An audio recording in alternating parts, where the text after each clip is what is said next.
Hi everyone, this is Joseph. I hope you're all doing well.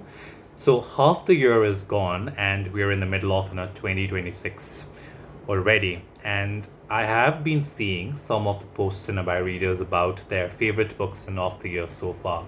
So, normally I do this at the end of the year about my favorite books, but this year, since I think I've read quite a substantial number of books, I want to jump on the bandwagon and do my favorite books of the year so far as well.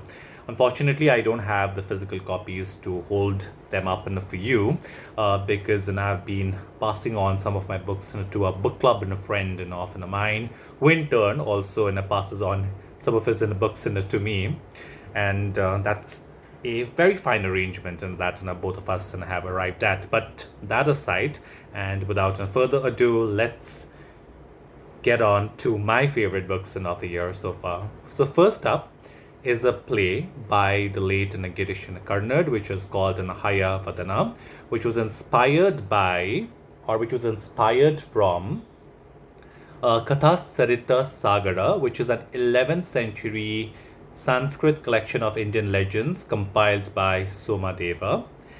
And Thomas Mann's novella, The Transposed Heads, was also inspired from the same text. And Karnad in turn was inspired from both these texts to write Haya Vadana, which was originally written in Kannada and it was translated into English by Karnad himself.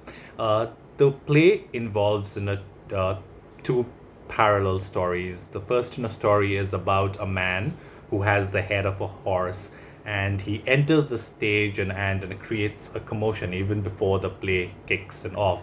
The other story is the main story, which is a love triangle, and it involves an accidental swapping of heads in between the two characters.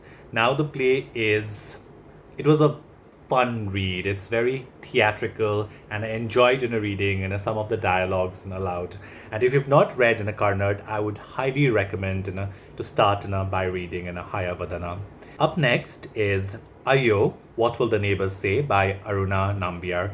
Now, first of all, I'd like to say that the title of the book is extremely witty and it serves as an overarching theme for the entire collection. One of the stories that I really loved from this book is called Nothing, which is about a mother-son relationship where the son shocks his mother by saying that he has decided to give his body to science. And this story evolves into a story about tech, AI, and it becomes a satire on religion. The other story which I really found interesting was a mini travelogue across the country of Bhutan. And here the writer really captures well how Indians behave as tourists in foreign countries. The entire collection was fun to read, and you can see that Nambiar is a sharp observer of society, and her writing is extremely elegant and lovely to read. I really enjoyed reading this in the collection. The next book I wanted to talk to you about is Project Hail Mary by Andy Weir. Now, since I had read Andy Weir's The Martian earlier and I'd really loved it, I was really looking forward to reading a Project Hail Mary. And this book came to the spotlight this year because of the movie based on the book starring Ryan Gosling. And I had only heard amazing things about this book from the readers who had already read it, and it lived up to my expectations. And I think Andy Weir's brilliance is that he can blend science and storytelling really well. He is very nerdy, but he does not allow his nerdiness to undermine the art of storytelling, and that's why I think his novels are accessible even to people who are daunted by the science fiction genre. So if you've not read Project Hail Mary yet, I would urge all of you to read it. The other favorite book of mine is The Education of Yuri by Jerry Pinto. Now, like most of you, I'm a big fan of Jerry Pinto's debut novel, M and the Big Whom, which is about a family living with a mother who is suffering from severe mental illness. Now, while the subject matter is extremely serious, Jerry Pinto writes with a lot of tenderness, and his writing is like a balm to the wound. And Education of an Yuri has a similar vibe. It is about a teenager named Yuri who's lost his parents when he was a kid, and he's been brought up by his uncle who sacrificed his goal or his career to become a priest in order to raise Yuri up. Yuri is a very gawky kid. He is an introvert. He does not have any friends, but now that's going to change, and he's also going to experience romance and also have a brush with politics. I think this is a perfect coming of age in a story, a Bildungsroman, which is set in the Bombay of in the 1980s. And this book also has a lot of book references, and it also includes a small talk with the poet Nizam Ezekiel.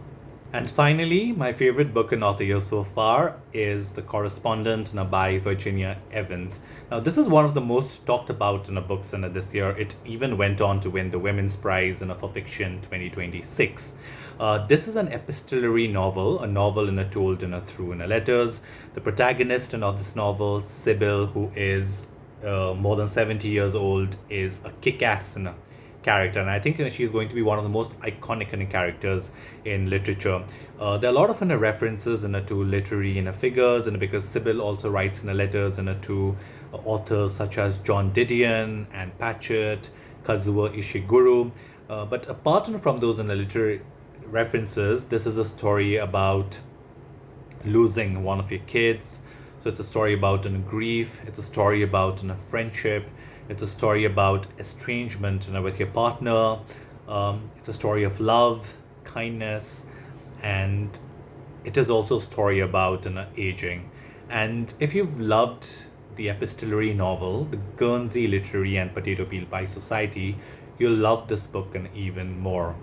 So those were my favorite books of the year so far.